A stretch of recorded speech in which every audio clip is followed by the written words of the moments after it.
Pro 2 FM Singaraja. Teman terbaik kamu. Info Pro 2.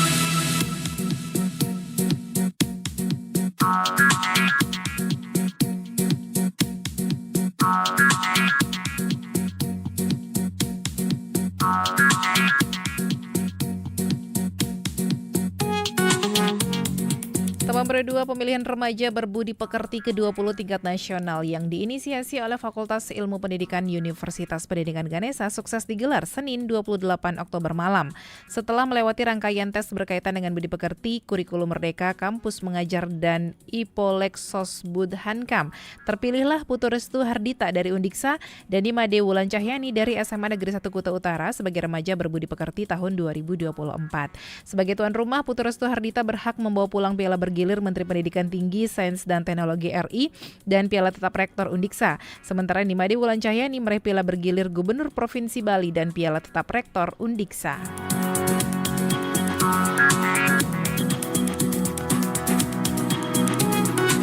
Sementara itu, pemerintah Desa Ambengan yang berada di Kecamatan Sukasada, Buleleng, Bali tengah mempersiapkan program inovatif pertanian organik yang akan dimulai pada awal 2025. Program ini bertujuan untuk menjaga ketahanan pangan dan meningkatkan kualitas hasil tani dengan metode ramah lingkungan. Kepala Desa Ambengan, Nyoman Sri, menyatakan bahwa program ini merupakan tindak lanjut dari inisiatif ekonomi hijau, Green Economy, di mana hasil pertanian yang diproduksi diharapkan lebih sehat dan bebas dari bahan kimia berbahaya. Desa Ambengan memiliki luas lahan persawahan sekitar 26 hektar, terbagi dalam 3 kelompok subak, yakni subak lawas, subak anyar, dan subak gede. Selain dalam menjaga ketahanan pangan, program ini juga bertujuan untuk mengurangi pengalihan fungsi lahan dari sawah menjadi ladang yang kian mengancam hasil panen secara berkelanjutan.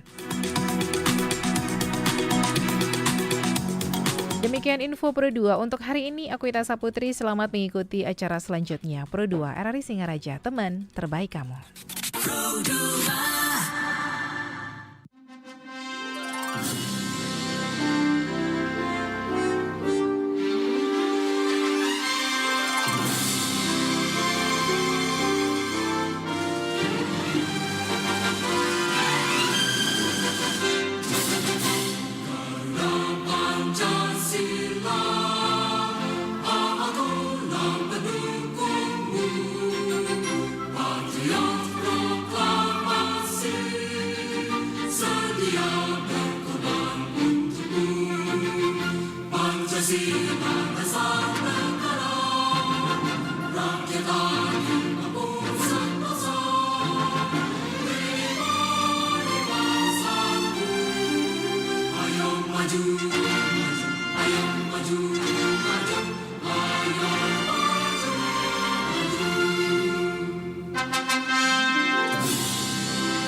Wih, keren banget nih. Katanya ada obat herbal bisa mencegah sakit gigi seumur hidup. Ada hoax tuh. Widih. Ini juga keren nih. Ada sumber energi baru PLTH, pembangkit listrik tenaga hampa. Itu juga hoax kali. Lu bacanya apaan sih? Aduh, pantesan portal abal-abal lu baca. Kalau mau baca berita yang lengkap tapi udah verified, mulai dari berita nasional, internasional, olahraga, gaya hidup sampai hiburan, lu cukup klik rri.co.id. Di situ lu juga bisa streaming RRI digital. Aduh, makanya cek-cek dulu biar gak kegocek di rri.co.id.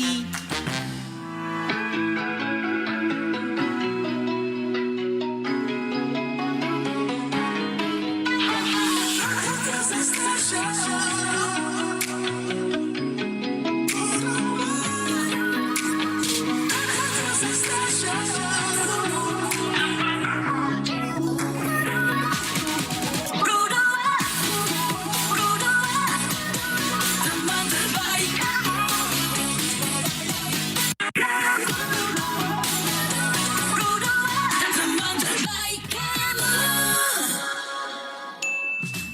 Pro 2, jangan ganti frekuensi ya.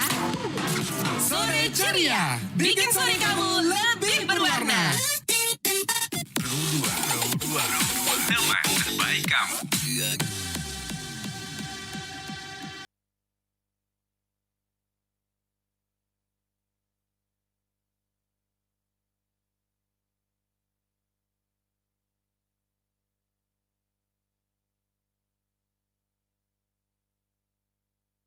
Pro 2 FM, teman terbaik kamu. 105,4 Pro 2 FM Singaraja. Teman terbaik kamu. Teman terbaik kamu.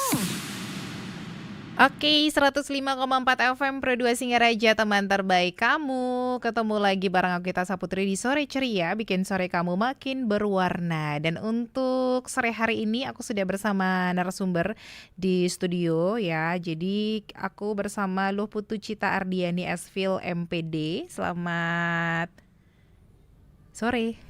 Selamat sore Kak Ita. Apa kabar? Baik. Baik. Jadi kita sore ini ya teman Pro 2 bakal ngomongin soal peran seni dalam perkembangan karakter Gen Z. Iya. Ya. Tapi sebelumnya aku pengen tahu dulu, mungkin nih teman-teman juga pengen tahu lebih jauh tentang Kak Cita. Kira-kira saat ini kesibukannya apa dulu nih, selain yang kita tahu Kak Cita ini adalah sebagai seorang dosen. Mungkin perkenalan dulu ya Kak Ita Ya ya. boleh. Nama saya Cita. Jadi kesibukan saya sehari-hari itu adalah mengajar di Stampu Kuturan Singaraja. Kebetulan di Stampu Kuturan Singaraja itu ada program studi baru nih Kak Ita. Oke. Program studi pendidikan seni. Jadi itu adalah satu-satunya program studi pendidikan seni yang ada di Buleleng. Nah, saya diberikan kesempatan untuk mengajar di sana. Kebetulan saya ngajar beberapa kelas di sana. Selain itu juga kesibukan saya sih sekarang lebih ke mengabdi kepada masyarakat di Desa Tamblingan. Untuk mengajarkan anak-anak di sana, anak-anak SD, SMP itu untuk belajar tari. Selain itu juga saya beberapa kali ngisi acara di Tamblingan itu untuk memberikan pelatihan tata rias kepada ibu-ibu PKK. Gitu sih Kak Ita. Oke, berarti emang hobinya nari nih. Iya. Sejak kapan menyukai seni tari? Kalau untuk tari sendiri sebenarnya sudah dari kelas SD ya Kak Ita ya. Cuman waktu SMA itu ada sempat berhenti karena memang di sekolah itu lebih fokus ke ekstrakurikuler yang lain. Oke. Jadi lebih fokus ke sana gitu. Itu emang suka dari kecil apa emang ada tuntutan dari orang tua atau ikut-ikutan temen? Awalnya sih ikut-ikutan temen ya. Kita kecil kan gitu, temen dia kemana kita ikut kemana. Dulu memang juga di Tamblingan itu ada guru ngajar. Waktu itu lagi tren ya di sana, di kalangan bocil-bocil. Jadi saya ikut nari. Ternyata lama-kelamaan ternyata seru nari gitu. Jadi ya terbawa arus lah gitu. Oke, sampai sekarang masih masih suka nari berarti ya, sampai ngajarin anak-anak untuk nari. Dan otomatis juga bisa yang namanya rias. Bisa. Nah, kalau riasnya itu gimana? Belajarnya dari mana? Riasnya tuh sih awalnya dari karena kita nari kan. Biasanya kalau kita nari itu kan berbanyak nih Kak Ita ya. Kadang-kadang tukang riasnya tuh kan sibuk nih ngerias yang lain, waktunya jadi nggak keburu. Nah, kewalahan gitu ya. Kewalahan. Jadi di situ sih kita coba-coba. Tolongin dia bantuin bikin alis gitu. Dari situ sih awalnya. Kemudian baru saya mantapkan lagi ikut gini privat. Oke. Gitu. Itu awalnya untuk yang namanya coba-coba bikin alis, bantu-bantu itu SD. Enggak. SD kan masih ikut-ikutan tuh. Heeh. Awalnya sih udah masuk ke SMP kayaknya Oh, tuh waktu SMP. itu. Oh, sudah bisa merias. Ya, tipis-tipis Iya, lah ya. bantuin bikin lipstick gitulah, yang basic-basic gitu. Oke, menarik sekali ya teman berdua. Nah, kalau zaman dulu dan zaman sekarang gimana nih? Agak susah nggak sih ngajarin anak-anak untuk menari? Kalau zaman sekarang sih jujur saja minatnya itu yang agak kurang ya Kak Ita ya. Kebanyakan sekarang anak-anak itu lebih minat ke hal-hal lain ya dibandingkan dengan tari sebagai seni budaya. Kadang-kadang kan anak-anak tuh kayak males ngapain belajar nari udah Nari. katro gitu kan, udah ketinggalan zaman gitu. Dia lebih prefer untuk ke kegiatan-kegiatan lain yang bisa dibilang mengikuti zaman lah gitu. Lebih ke situ sih, mungkin dia lebih ke ekstra yang atletis gitu, basket gitu-gitu sih sekarang anak-anak. Tapi ada yang ikut untuk apa namanya itu? Ada yang berminat untuk ikut nari sama Kak Cita sendiri di Tamlingan? Kalau sejauh ini sih ada ya Kak Ita ya, lumayan juga 20 orangan. Oh, lumayan ya. Itu dari tingkat SD. Campur SD, SMP gitu sih rata-rata. Kalau SMA tuh kebanyakan, kalau kita di Tamlingan itu kan nggak ada sekolah SMA negeri ya, jadi kebanyakan dia merantau jauh gitu. ya. Oke, sampai SMP. Susah nggak ngajarinnya? Susah, ada susahnya ada enggaknya sih Kak Ita. Tapi kalau sekarang karena kita dibantu dengan teknologi ya, itu lebih mudah sih Kak Ita. Oke, anak-anak juga lebih ini ya kayaknya belajarnya, apalagi Iya. gurunya cantik, masih muda. Wah, Makasih. masih semangat Biasanya kalau pastinya. kita ngajar itu, kalau dulu tuh ngajar kan emang bener-bener sumber belajarnya itu dari guru. Nah, contohnya di depan gitu. Kalau sekarang tuh anak-anak sudah sangat kreatif ya. Kalau misalnya yang bagian tari Wiranjaya gitu yang sekarang dilatih gitu. Yang lain tuh dia lihat-lihat YouTube, belajar sendiri gitu. Belajarnya lewat YouTube. Apakah hanya tari tari Bali aja nih yang Kak Cita kuasai? Apakah mungkin modern dance juga termasuk? Kalau sejauh ini sih lebih ke tari Bali ya. Cuman beberapa event waktu saya di SMA itu sering ikut event lomba-lomba tari kreasi gitu. Cuman kalau untuk ngajar tari kreasi tuh belum ya. Masih fokusnya di tari Bali. Iya. Oke, nah untuk kamu teman berdua yang pengen tanya-tanya, boleh langsung di WhatsApp kita di 0811399154 atau mungkin juga melalui live chat di RRI Digital, atau bisa komen juga di YouTube RRI Singaraja Official. Aku tungguin sampai nanti di jam 5 sore. Masih dengerin kita untuk sore hari ini di Sore Ceria, dan aku masih bersama Kak Cita yang ini adalah dosen di Stah Negeri Empu Kuturan Singaraja ya. Kita mau ngomongin soal, sudah ada beberapa yang masuk yang mau bertanya, terima kasih banyak. Tapi kita bakal ngobrol dulu, ini ngomongin soal seni. Kira-kira nih Kak Cita ya, menurut Kak Cita sendiri nih, apakah seni itu bisa berperan dalam membangun rasa empati dan juga toleransi pada Gen Z? Tentu saja ya Kak Ita ya, karena memang seni itu kan tidak melulu mengenai tari ataupun musik ya. Jadi seni itu kan merupakan sebuah kegiatan bagaimana kita mengekspresikan emosi yang ada di dalam diri kita gitu. Nah, kalau masalah apakah dia bisa begitu meningkatkan rasa toleransi bagi generasi Gen Z, tentu saja bisa, karena kita ambil contoh di tari. Nah, tari itu kan tidak selalu tari yang berbentuk tunggal, tetapi ada juga tari yang berbentuk kelompok atau massal. Jadi di situ penting untuk menanamkan nilai toleransi. Karena misalnya kita melihat gerakan teman yang lain itu tidak sinkron dengan gerakan kita. Di situ kita kan perlu menyesuaikan agar pementasan tari berkelompok itu bisa berjalan atau bisa serasi gitu. Jadi kita tidak bisa egois dalam menari. Kita harus bisa menyesuaikan tempo, power, dan juga bagaimana ritme kita dengan teman-teman di kelompok kita. Gitu sih Kak Ita. Kayak gitu ya. Jadi kalau misalnya peran seni dalam mengasah kreativitas dan inovasi di Gen Z itu bisa? Bisa juga. Kalau sekarang kita lihat banyak sekali platform-platform yang media yang menjadi tempat kita untuk bisa mengapresiasi sebuah seni, atau bahkan kita bisa menciptakan seni itu sendiri. Kalau kita lihat sekarang itu tidak hanya karya-karya yang berupa tari, berupa musik, berupa puisi, tidak hanya hal-hal yang seperti itu yang bisa kita ciptakan. Kalau misalnya Kak Ita lihat sekarang itu di TikTok kan banyak sekali ya konten-konten dari Gen Z yang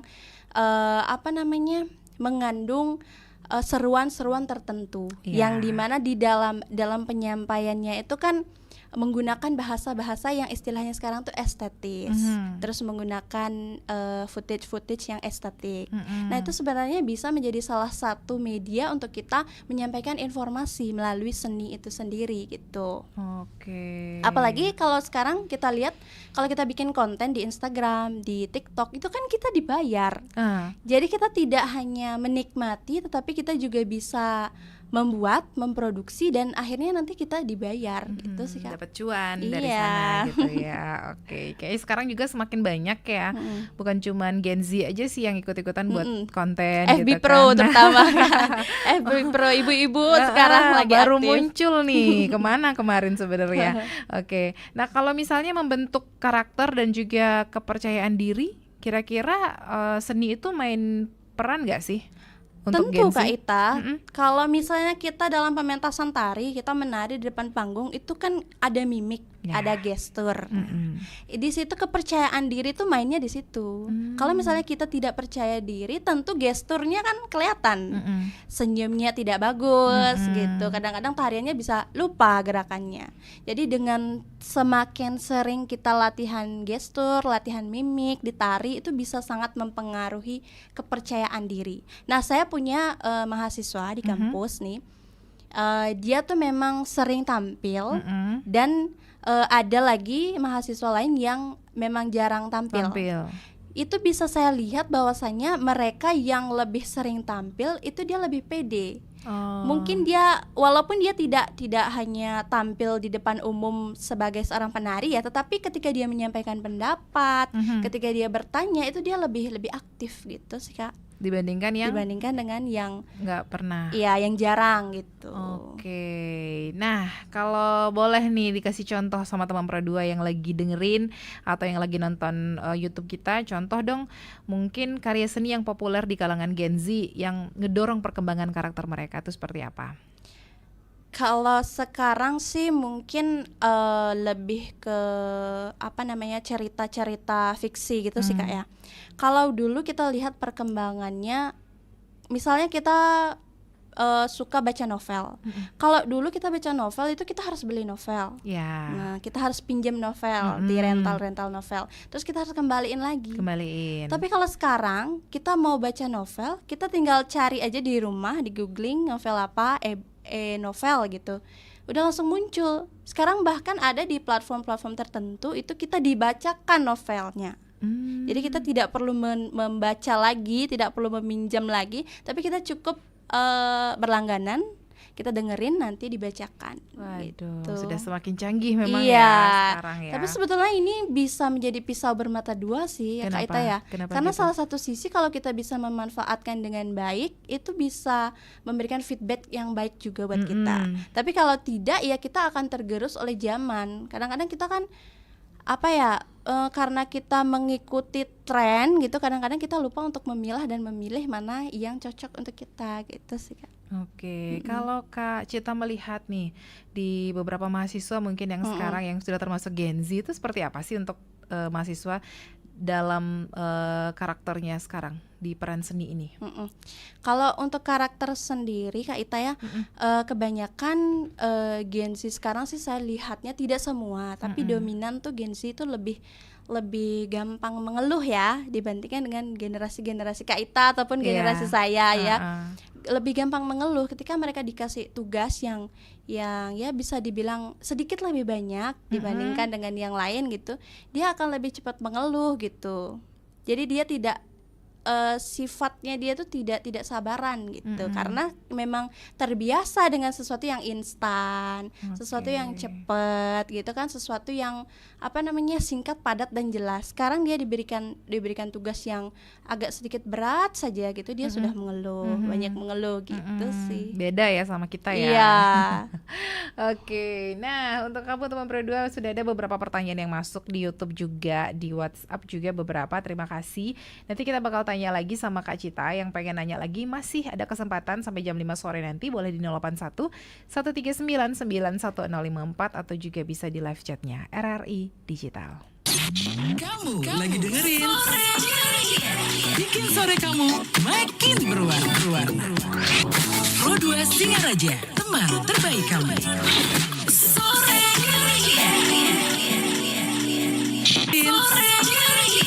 bikin sore kamu makin berwarna. Pro 2 Singaraja, teman terbaik kamu. Sore Oke, teman Pro 2. Jadi kalau kita ngomongin seni gitu ya, semua orang tentunya tertarik dengan dunia seni. Kita semua setuju kalau misalnya hidup di era serba digital ini bikin segala hal itu berubah cepat, termasuk cara kita berinteraksi dan juga mengekspresikan diri. Nah, ngomongin soal seni untuk generasi Z ya, saat ini mungkin Kak Cita sendiri tahu dong gimana keterlibatan dalam seni nih. Apakah bisa memperkuat kemampuan berpikir kritis para Gen Z nggak sih saat ini? Tentu saja bisa ya Kak Ita ya, karena kalau misalnya kita berkecimpung di dunia seni itu tidak melulu perjalanannya mulus. Misalnya kita ambil saja contoh, kita akan melaksanakan pergelaran gitu misalnya. Jadi di dalam pergelaran itu kan mungkin ada komponen-komponen yang tiba-tiba itu tidak sesuai dengan rencana. Nah, kadang-kadang bisa saja mungkin soundnya mati gitu kan. Tiba-tiba mungkin hujan kan, apalagi kalau seni itu biasanya kan dipergelarkan di acara-acara di tempat-tempat yang terbuka seperti Bung Karno gitu. Nah, sebenarnya dengan adanya insiden-insiden atau peristiwa-peristiwa yang tak terduga seperti itu bisa memberikan kita sebagai pelaku seni itu lebih kritis dalam menanggapi peristiwa-peristiwa yang mendadak, yang urgent gitu. Jadi kita dipaksa gitu ya untuk mencari solusi-solusi akan sesuatu yang tiba-tiba terjadi. Jadi bagaimana kita sebagai pelaku seni kalau misalnya hujan nih, gimana nih caranya? Padahal tamu-tamu sudah pada datang semua, sudah beli tiket gitu. Gimana caranya kita supaya pergelaran ini tetap berlangsung tanpa merugikan pihak-pihak yang sudah membeli tiket gitu misalnya. Jadi situ kita harus berpikir cepat dan berpikir kritis ya untuk mencari solusi yang terbaik gitu sih Kak Ita. Oke, nah kalau pengaruh seni sendiri terhadap perkembangan nilai-nilai sosial gitu kan dalam diri Gen Z sendiri seperti apa? Tentu sangat berpengaruh juga ya, karena kemarin itu saya kan sempat penelitian di Desa Pedawe. Nah itu saya mengangkat mengenai tari rejang di Desa Pedawe dan manfaatnya bagi perkembangan emosional remaja perempuan di sana. Karena memang tari rejang itu di Desa Pedawe kan hanya boleh ditarikan oleh remaja perempuan. Nah di situ mereka pelatihnya itu disebut sebagai kebayande. Nah, jadi hanya kebayande yang boleh mengajarkan tari rejang itu kepada generasi-generasi muda, utamanya Gen Z. Jadi tidak ada pelatih seperti kita. Kalau kita sekarang kan siapapun yang bisa nari ya udah boleh gitu. Kalau di sana tidak. Khusus ya? Iya. Dan itu pun untuk menjadi penari rejang itu sendiri itu harus melalui ritual tertentu, itu namanya pepunggan. Jadi ritual itu memang khusus ya, ritual yang sakral gitu. Nah di situ mereka itu sangat-sangat menghormati kebayandenya mereka gitu. Jadi mereka tidak akan berani untuk datang terlambat seperti itu ya, karena itu kan sangat tidak menghargai anak yang latihan nari sama saya, itu dia memang suka nari, jadi lebih mudah diarahkan gitu. Ada sih beberapa kemarin yang memang dia latihan nari sama saya, tapi karena kemauan orang tuanya gitu, jadi itu lebih sulit lah diarahkan gitu sih. Karena paksaan kan Iya, ya, karena bukan passionnya dia gitu. harus bisa nari. Nah, Oke, terus ada seni mendorong Gen Z untuk berpikir kreatif, inovatif, dan mencari solusi baru, terkhusus generasi Gen Z yang memang harus dibimbing ke arah positif. Terima kasih Kak Cita sudah memberikan informasi yang bermanfaat. ya sama-sama. Terus ada yang bilang, wah terima kasih. Oke, ada pertanyaan di WhatsApp juga yang bakal aku tanyain. Hai Kak Cita, selamat sore. Kira-kira seni bisa nggak sih ngebantu Gen Z ngatasin kebingungan identitas atau krisis nilai? Krisis nilai ya, krisis identitas diri. Ya. Kalau menurut saya sih, karena saya pribadi juga berkecimpung di dunia seni dan jujur saja itu berpengaruh ya untuk saya sendiri dapat menentukan jati diri saya seperti apa. Karena di dalam seni itu kan kita belajar untuk jujur kepada diri sendiri. Kalau misalnya kita tidak bisa, itu kita bilang tidak bisa. Kalau kita bisa, kita bilang untuk bisa gitu. Nah, di situ saya sendiri pun juga sama waktu itu. Waktu itu saya bingung kan, sebenarnya saya nari ini karena ikut-ikutan atau enggak kan gitu. Nah, setelah sekian lama saya menari, ternyata ada sensasi-sensasi yang tidak saya dapatkan di tempat lain gitu. Misalnya saya di sekolah ikut ekstra bulu tangkis gitu. Di situ saya tidak mendapatkan kalau diistilahkan di ilmu estetika itu namanya pengalaman estetis. Jadi getaran-getaran ketika kita menari itu kita tidak dapatkan pada saat bermain bulu tangkis itu gitu. Jadi di situ mungkin bisa menghantarkan kita ya menemukan jati diri kita. Oh, ternyata kita sukanya yang berbau seni gitu. Kita sukanya berbau olahraga gitu. Mungkin gitu sih Kak Ita. Oke, terima kasih yang sudah bertanya. Masih ada beberapa pertanyaan lagi, nanti kita akan tanya lagi sama Kak Cita, jadi jangan kemana-mana, dengerin terus Pro 2 FM, teman terbaik kamu. Single terbaru RRI Bikin sore kamu makin berwarna, dan kita masih sama Kak Cita, dosen muda di Staf Negeri Pekutaran Singaraja. Beberapa pertanyaan lagi yang sudah masuk di WhatsApp Pro 2 FM, ini mau nanya. Nah, tadi bilangnya gini, Kak, kira-kira seni itu bisa nggak sih ngedorong Gen Z untuk punya keberanian dalam menyuarakan pendapat mereka? Tentu saja seni itu sangat berperan ya untuk meningkatkan keberanian dan kepercayaan diri. Karena kalau seni itu biasanya, kalau saya lihat beberapa mahasiswa saya yang memang berkecimpung di dunia seni, dia memang cenderung lebih berani sih, lebih percaya diri juga dalam menyampaikan pendapat, karena terbiasa dia dalam pertunjukan itu kan kita didorong untuk berani tampil aja dulu deh, terserah nanti hasilnya apakah penampilannya bagus atau tidak, yang penting berani saja dulu, maju saja dulu ke panggung, kan itu yang penting. Nah, jadi ketika kita belajar seni itu kalau kita belajar seni, muaranya itu pasti kan pementasan. Nah, ketika kita sering melakukan pementasan, secara otomatis keberanian dan kepercayaan diri itu akan semakin dipupuk gitu sih. Oke. Terus Kak, apakah pendidikan seni ini perlu ditekankan di sekolah untuk pengembangan karakter Gen Z kalau menurut Kak Cita? Kalau menurut saya sangat perlu ya. Selain misalnya pendidikan seni itu sebagai sebuah mata pelajaran yang khusus ya, memang mempelajari tentang seni, yaitu seni budaya, tetapi mata pelajaran lain itu sebenarnya bisa juga menggunakan seni sebagai medianya.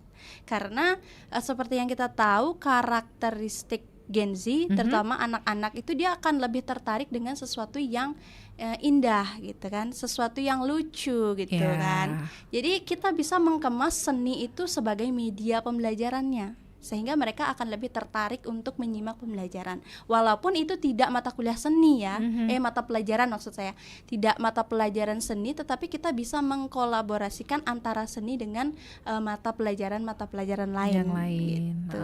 Oke. Terus ada yang nanya, Kak Ita boleh nanya nggak sih sama narsumnya, kira-kira program kesenian apa aja sih yang sudah dijalankan di kampus?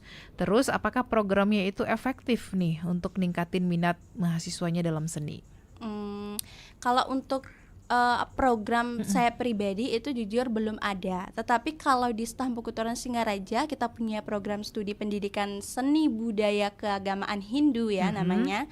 Jadi di program studi ini aktif untuk melakukan pengabdian kepada masyarakat. Nah kemarin itu ada odalan di Padang Bulia ya kalau nggak salah, yang tradisi nguyeng atau yang nusuk diri pakai keris itu.